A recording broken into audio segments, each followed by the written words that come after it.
नमस्कार दोस्तों। अब अपन बात करते हैं तीन प्रिंसिपल्स की, क्वांटम नंबर से रिलेटेड और इलेक्ट्रॉन की फीलिंग से रिलेटेड कि इलेक्ट्रॉन कैसे बढ़ने हैं, उनके बारे में अपन बात करते हैं इस वीडियो में। पहला प्रिंसिपल है पाउलीज एक्सक्लूजन प्रिंसिपल। उसके बाद में पढ़ेंगे अपन आफबाउ प्रिंसिपल, उसी को बोलते हैं n+l। वो अपने को बताता है कि इलेक्ट्रॉन कैसे बढ़ने हैं, किस ऑर्डर से बढ़ने हैं। और उसके बाद में पढ़ेंगे अपन हुन्स मैक्सिमम मल्टीप्लिसिटी प्रिंसिपल।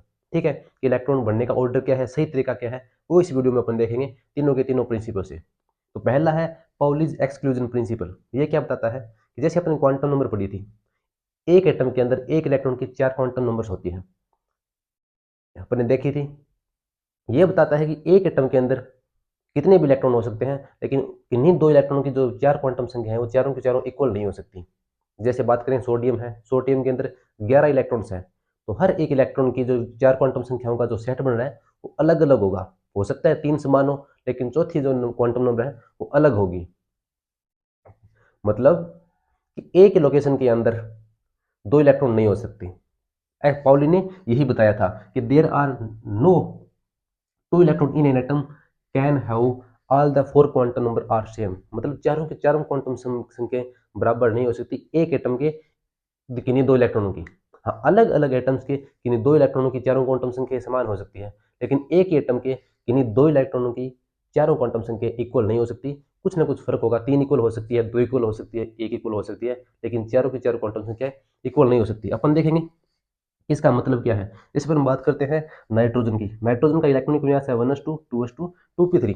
इसमें अपन देखते हैं कि हर एक इलेक्ट्रॉन, उसकी जो क्वांटम नंबर है वो क्या क्या मान है। जैसे 1s2 है, s ऑर्बिटल के अंदर दो इलेक्ट्रॉन है।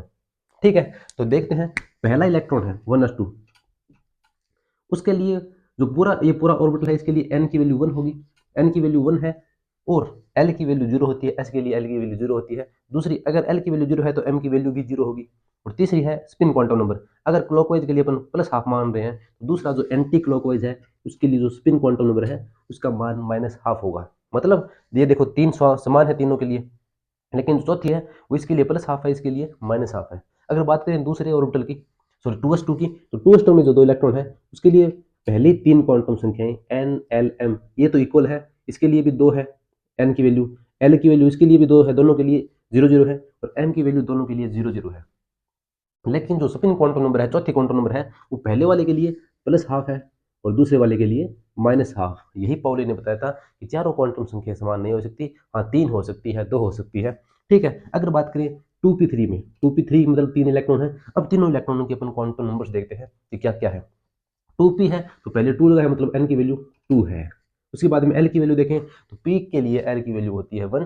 तो p तीनों के तीनों p है, तो तीनों के तीनों के लिए l की वैल्यू होगी 1 1 1। अब है एक px, एक py, एक pz।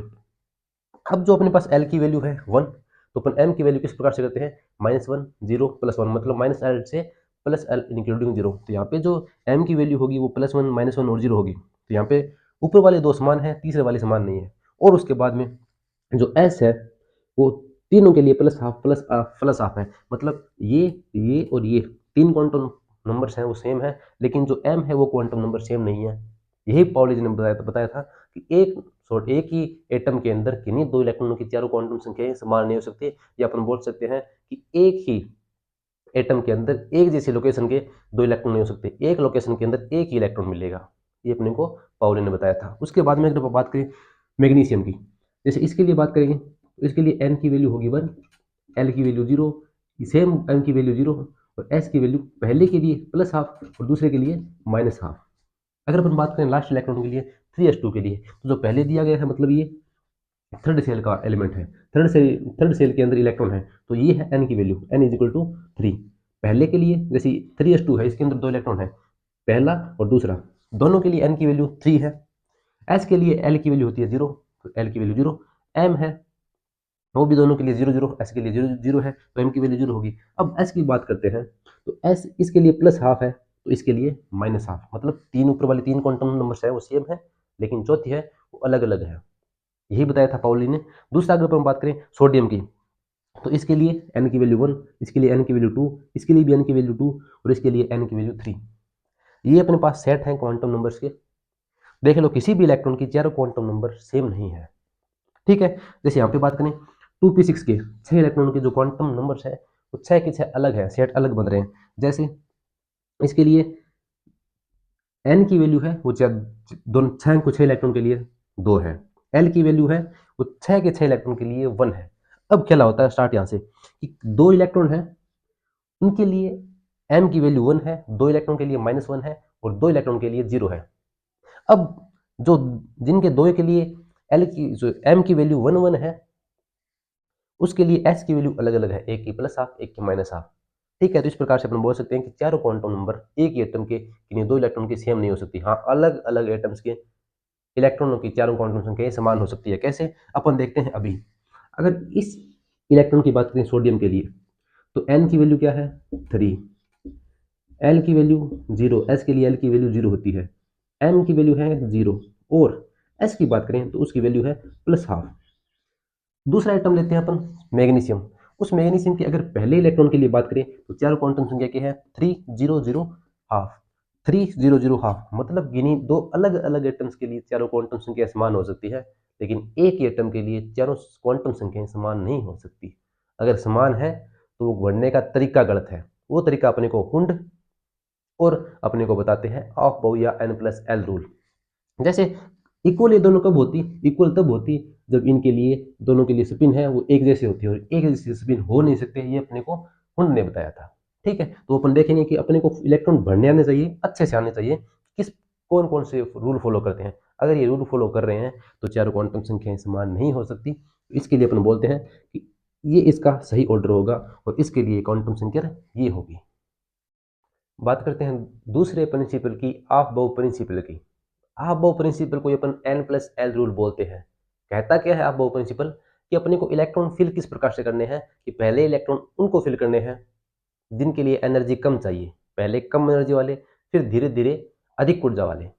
या अपन बोल सकते हैं कि अगर ऊर्जा किन्हीं की सेम है तो पहले सारे के सारे सेम ऊर्जा वाले भरे जाएंगे, उसके बाद में अपन दूसरे ऑर्बिटल के अंदर जाएंगे जिसकी ऊर्जा ज़्यादा है। कहने का मतलब ये है कि अपन किसी सीढ़ी से ऊपर चढ़ रहे हैं, दीवार के ऊपर चढ़ रहे हैं, किसी मंजिल के ऊपर चढ़ रहे हैं, तो अपन पहले नीचे नीचे वाली सीढ़ी के ऊपर चढ़ते हैं। मतलब पहले कम ऊर्जा वाले के बाद ऊपर, फिर बाद में धीरे धीरे ऊपर ऊर्जा वाले के ऊपर चढ़ते हैं। तो सेम इसी प्रकार अपने को इलेक्ट्रॉन फिल करने हैं एक एटम के अंदर, ऑर्बिटल्स के अंदर, या अपने इलेक्ट्रॉनिक कॉन्फिगरेशन लिखते टाइम। मतलब जिनकी ऊर्जा कम होगी पहले उसको इलेक्ट्रॉन भरेंगे। अगर किन्हीं ऑर्बिटल्स की ऊर्जा सेम है तो पहले सेम ऊर्जा वाले सारे के सारे इलेक्ट्रॉन भरे जाएंगे, एक एक इलेक्ट्रॉन पहले, उसके बाद में उनकी पेयरिंग, फिर अपन दूसरे सब सेल के अंदर जाएंगे जिसकी ऊर्जा पहले वाले से थोड़ी ज़्यादा है। देखते हैं आप वो प्रिंसिपल कि the subshell having minimum energy filled up first and when this obtain maximum number of electron.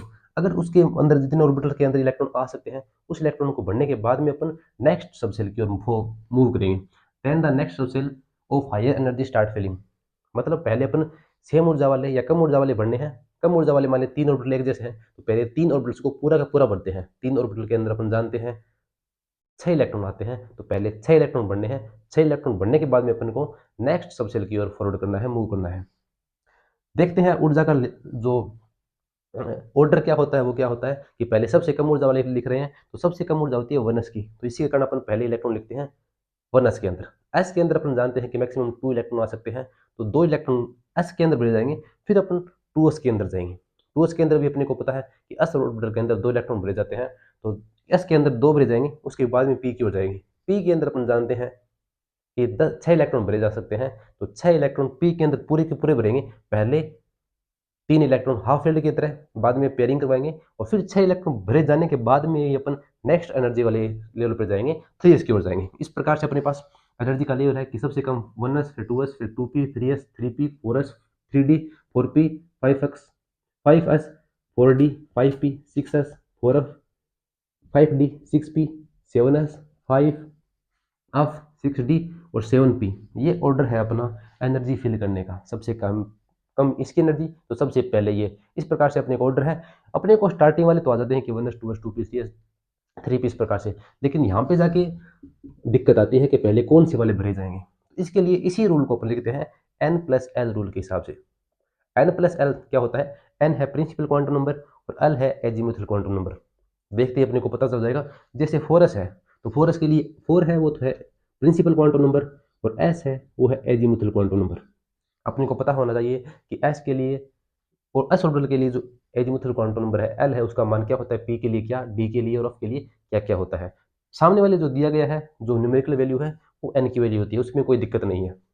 जैसे एन प्लस एल रूल क्या कहता है कि जिस ऑर्बिटल के लिए एन प्लस एल की वैल्यू कम होगी उसकी एनर्जी भी कम होगी, तो पहले उस ऑर्बिटल को भरा जाएगा, उसके बाद में नेक्स्ट की हो जाएंगे। ठीक है, अगर किन्हीं दो ऑर्बिटल की एन प्लस एल की वैल्यू समान आ रही है तो क्या करते हैं, पहले उस ऑर्बिटल के अंदर भरते हैं जिसके लिए एन की वैल्यू कम है, और जिसके लिए एन की वैल्यू कम होती है तो उसके लिए एनर्जी भी कम होती है। तो मतलब एन प्लस एल की वैल्यू देखते हैं पहले, जिसके लिए एन प्लस एल की वैल्यू कम उसके लिए पहले एनर्जी भरेंगे। अगर एन प्लस एल की वैल्यू मान लो दोनों के लिए 5 5 आ जाए तो पहले किसको भरते हैं, उसको भरते हैं जिसके लिए एन की वैल्यू कम है। ठीक है, तो क्या बोलता है कि लो वैल्यू जिसके लिए एन प्लस एल की वैल्यू कम, उसकी एनर्जी भी कम, उसकी एनर्जी कम तो पहले ये भरा जाएगा, उसके बाद में ज़्यादा ऊर्जा वाला, ज़्यादा एन प्लस एल वैल्यू वाला। अगर एन प्लस एल की वैल्यू इक्वल है इन्हीं दो ऑर्बिटल्स के लिए for two subshell, then low value of N जिसके लिए एन की वैल्यू कम है पहले वो भरा जाएगा क्योंकि उसकी ऊर्जा भी कम है, और बाद में ज़्यादा एन प्लस एल वैल्यू वाला भरा जाएगा, या जिसके लिए एन की वैल्यू ज़्यादा है बाद में वो भरा जाएगा। अगर अपन बात करें 3D और 4P में, तो इसके लिए एन एन प्लस एल की वैल्यू क्या आती है, एन प्लस एल की वैल्यू 3 + 2, क्योंकि एल की वैल्यू होती है डी के लिए 2। अगर यहाँ पे बात करें तो एल प्लस एल की वैल्यू होती है 4 + 1, तो दोनों के लिए 5 5 आ रही है। तो पहले अपने को क्या करना है कि जिसके लिए एन की वैल्यू कम है उसको अपन पहले बढ़ना है, तो यहाँ पे एन की वैल्यू 3 है और यहाँ पे 4 है, तो कम वाली बढ़नी है पहले 3D के अंदर। तो इलेक्ट्रॉन जब भी अपन बढ़ते हैं तो पहले 3D के अंदर बढ़ते हैं, उसके बाद में 4P के बाद में 4P के अंदर बढ़ते हैं। ठीक है, अब है 3D और 4P, तो अपना ये हो गया। अब उसके बाद में बात करते हैं 7s, 6P, 5D और 4F, इनके लिए एन प्लस एल की वैल्यू। तो इनके लिए एन प्लस एल की वैल्यू क्या है, 7 + 0 7, इसके लिए 6 + 1, इसके लिए 5 + 2 और इसके लिए 4 + 3। मतलब चारों के लिए एन प्लस एल की वैल्यू 7 7 है। अब अपने को क्या करना है, जिसके लिए एन की वैल्यू कम है पहले वो बढ़ना है। तो एन की वैल्यू किसके लिए कम है, एन की वैल्यू 4F के लिए कम है, यहाँ पे 4 है, यहाँ पे 5 है, यहाँ पे 6 है, यहाँ पे 7 है, तो सबसे कम एनर्जी होगी 4F वाले की, और सबसे ज़्यादा एनर्जी 7s वाले की। तो सबसे ज़्यादा एनर्जी की बात करें 7s वाले की, फिर 6P वाले की, फिर 5D वाले की, और फिर उसके बाद में 4F वाले की। ठीक है, अब देखते हैं अपने केमिस्ट्री के अंदर अपने जो इलेक्ट्रॉन कॉन्फिगरेशन बढ़ते हैं उसमें अपने स्टेबिलिटी के हिसाब से बढ़ते हैं, कि अगर कोई हाफ फील्ड या फुल फील्ड इलेक्ट्रॉनिक कॉन्फिगरेशन बन रहा है तो उसको बना लेते हैं, क्योंकि अगर 3D सीरीज की बात करें तो 3D और 4s में इलेक्ट्रॉन भरे जाते हैं, अंतिम इलेक्ट्रॉन्स, उनमें एनर्जी का जो गैप होता है वो बहुत कम होता है, बहुत गैप कम होता है, मतलब वो एनर्जी अपने को रूम टेम्परेचर के ऊपर मिल जाती है, तो इलेक्ट्रॉन आराम से ट्रांजिशन कर सकते हैं 3D से 4s के अंदर।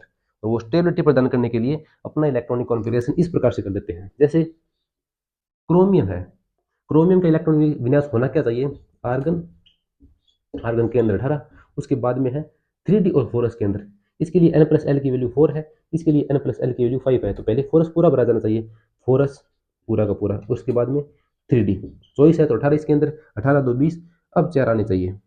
सही ऑर्डर ये होना चाहिए ऑफ बो प्रिंसिपल के अनुसार, लेकिन होता क्या है ये, तो यहाँ पे ऑफ बो प्रिंसिपल का अपोज हुआ है, ऑफ बो प्रिंसिपल का विरोध हुआ है। कॉपर की बात करें तो कॉपर का क्या होता है, 3D10 4s1 होता है, यहाँ पे ऑफ बो प्रिंसिपल है उसका अपोज हुआ है, उसका विरोध हुआ है। होना क्या चाहिए ऑफ बो के अनुसार कि पहले कम ऊर्जा वाला भरा जाना चाहिए, पहले कम ऊर्जा वाला मतलब पहले 4s पूरा का पूरा भरा जाना चाहिए, 4s के अंदर 2 इलेक्ट्रॉन आ सकते हैं, 2 इलेक्ट्रॉन भरे जाने चाहिए, लेकिन भरा इसमें एक ही है। ऑफ बो के अनुसार ये होना चाहिए, लेकिन होता ये है। तो यहाँ पे भी ऑफ बो प्रिंसिपल का या एन प्लस एल रूल का विरोध हुआ है। क्यों, क्योंकि सिमेट्री के कारण, एनर्जी के कारण, स्टेबिलिटी के कारण ये होता है, लेकिन अहबो ने क्या बोला था कि जिसकी एनर्जी कम पहले वो भरा जाएगा, पूरा का पूरा भरा जाएगा, लेकिन यहाँ पे तो पूरा का पूरा नहीं भरा जा रहा फोरस। तो यहाँ पे अपन बोल सकते हैं क्रोमियम और कॉपर में जो अहबो प्रिंसिपल है उसका ही विरोध होता है, न तो हुंड का होता न पाउली का होता। दूसरा इसके अलावा अपन बात करते हैं तो मोलिब्डेनम के अंदर भी अहबो प्रिंसिपल का अपोजिशन होता है। उसके अलावा अपन बात करें तो प्लेडियम, सिल्वर, इसके अलावा सोना, ऐसे तत्व हैं जिनके अंदर ऑफ बो प्रिंसिपल लागू नहीं होता, या अपन बोल सकते हैं ऑफ बो प्रिंसिपल गलत ठहरता है। ठीक है, अब देखते हैं अपन हुन्स मैक्सिमम मल्टीप्लिसिटी प्रिंसिपल। अब चलते हैं दोस्तों तीसरे प्रिंसिपल के ऊपर, इलेक्ट्रॉन को फिल करने के।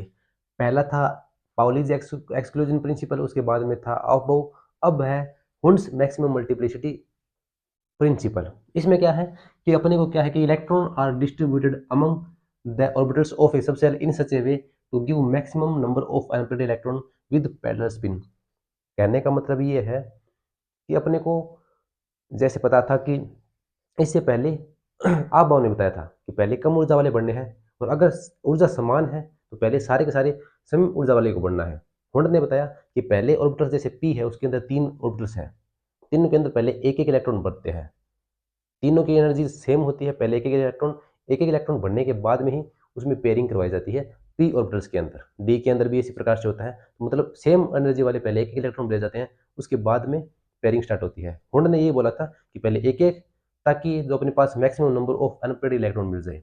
अगर maximum number of unpaired electron मिलेंगे तो जो पैरेलल स्पिन वाले हैं, जैसे अपन बात करते हैं कि नाइट्रोजन है उसका इलेक्ट्रॉनिक कॉन्फिगरेशन होता है 1s2 2s2 2p3, तो ये 1s2 के अंदर आ गया हीलियम वाला, 2s2 के अंदर पहला एक इलेक्ट्रॉन, उसके बाद में जो दूसरा इलेक्ट्रॉन बढ़ेंगे वो इसके अंदर नहीं बढ़ेंगे, 2s वाले के अंदर बढ़ेंगे, क्योंकि 2s की एनर्जी है वो कम है, 2s की एनर्जी के कारण अब इसका जो पैरेलल है जो स्पिन है वो इसके एंटी पैरेलल हो जाएगा। ठीक है, अगर ये क्लॉकवाइज है तो ये एंटी क्लॉकवाइज होगा।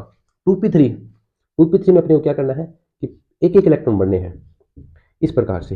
अगर एक के अंदर ही मान लो अगर 3 इलेक्ट्रॉन अपने इस प्रकार से बढ़ते कि पहले के अंदर ये 2 रहे फिर ये रहा 3 रहा, इस प्रकार से गलत हो जाता है। क्यों? क्योंकि हुंड ने बताया कि जितने अनपेयर्ड इलेक्ट्रॉन ज़्यादा होंगे, जिनका पैरेलल समान होगा, जैसे स्पिन है एक दूसरे के पैरेलल होगा, ऐसा भी है क्लॉकवाइज जिसका है, क्लॉकवाइज जिसका है, क्लॉकवाइज जिसका है, जितने ज़्यादा पैरेलल स्पिन वाले होंगे वो एक दूसरे के साथ इतने ही ज़्यादा एक्सचेंज करेंगे, और जितने ज़्यादा एक्सचेंज करेंगे तो एक्सचेंज एनर्जी के रूप में एनर्जी बाहर निकलेगी, और एनर्जी बाहर निकलने के बाद में ये स्टेबल हो जाएंगे। तो मतलब जितने अनपेयर्ड इलेक्ट्रॉन होंगे उसकी स्टेबिलिटी उतनी ही ज़्यादा होगी। ये अपने को बताया था हुंड ने। तो ये तरीका गलत है, ये तरीका सही है। मतलब अगर सेम एनर्जी वाले ऑर्बिटल है पहले एक एक इलेक्ट्रॉन भरे जाएंगे, मतलब पहले अनपेयर्ड किए जाएंगे ताकि एक्सचेंज एनर्जी का मान ज़्यादा हो। एक्सचेंज एनर्जी का मान ज़्यादा होगा तो एनर्जी रिलीज ज़्यादा होगी, एनर्जी रिलीज ज़्यादा होगी तो स्टेबिलिटी ज़्यादा होगी। सेम इसी प्रकार अपन बात करते हैं ऑक्सीजन के लिए, इसका होता है 2p4। तो पहले 2p4 इस प्रकार से बढ़ना है, पहले एक एक इलेक्ट्रॉन, उसके बाद में पेयरिंग करवानी है। यहाँ पे 3 इलेक्ट्रॉन थे, यहाँ पे 2 ही अनपेयर्ड इलेक्ट्रॉन हैं, तो ज़्यादा स्टेबल कौन सा हुआ? ऊपर वाला। क्यों? क्योंकि इसके अंदर अनपेयर्ड इलेक्ट्रॉन्स हैं वो ज़्यादा होते हैं, अनपेयर्ड इलेक्ट्रॉन ज़्यादा होते हैं, तो ये ज़्यादा स्टेबल है। या अपन बोल सकते हैं हाफ फील्ड इलेक्ट्रॉन कॉन्फिगरेशन वाला ज़्यादा स्टेबल होता है, ये कम स्टेबल है। अगर फ्लोरीन की बात करें तो इसका होता है 2p5। तो 5 इस प्रकार से बढ़ने हैं, पहला, दूसरा, तीसरा, उसके बाद में चौथा इस प्रकार से, और पांचवा इस प्रकार से। यहाँ पे केवल और केवल एक अनपेयर्ड इलेक्ट्रॉन है। ठीक है,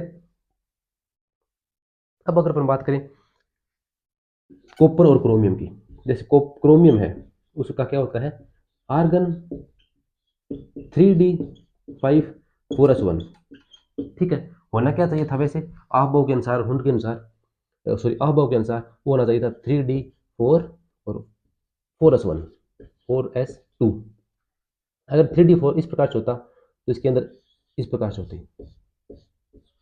4 इलेक्ट्रॉन, 1 2 3 और 4, और 4s2 के अंदर 2, इस प्रकार से होता है। अगर हुंड के हिसाब करते हैं अपन, एनर्जी वाले के हिसाब करते हैं, तो यहाँ पे अनपेयर्ड इलेक्ट्रॉन कितने हैं? 4। अगर इस प्रकार से करें तो यहाँ पे कितने हैं? 1 2 3 4 5 और एक रहा फोर्स के अंदर, मतलब 6 अनपेयर्ड इलेक्ट्रॉन है, और यहाँ पे 4 ही।